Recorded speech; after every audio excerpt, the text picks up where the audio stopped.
wanted to have a discussion to demystify the entire skill development process. We are very happy to have a very esteemed panelist today with us. I would like to call one by one them onto the stage. I'll start with Shri Iqbal Singh Guliani ji. Good afternoon, Honorable Minister, Dr. Zohra Singh, ladies and gentlemen. I would probably talk very little on the subject in terms of a theoretical, but more of a practical aspect as an industry. We at HDFC probably are the biggest employer in Punjab with about a force of 7,000 and going strong. So we have a lot of experience in terms of manpower and the gaps that exist in the skills. We all understand the relevance, the importance, and the gap that actually exists. The question is, where are we going wrong or where can we correct?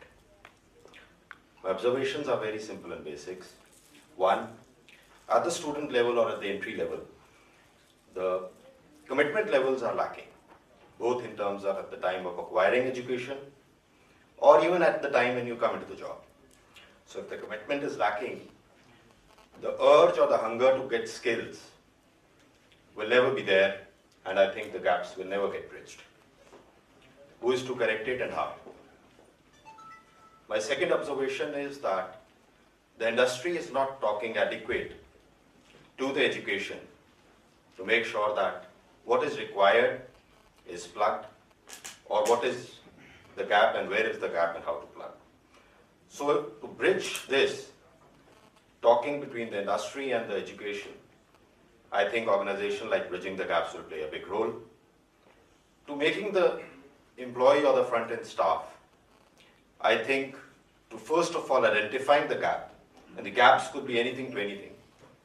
For instance, as a very basic example, an employee who is educated himself at Chandigarh may not feel very happy to get employed at Pathankot. While we all know, and everybody talks, that it's the rural India that is growing, or the economy is in rural India and rural Punjab. While vice versa, it may be very comfortable that an employee at Pathankot and a person educated in a Bathinda or a Pathankot would be more than happy to come and get employed at Chandigarh. I'm giving a very basic and a small example to just demystify the gap.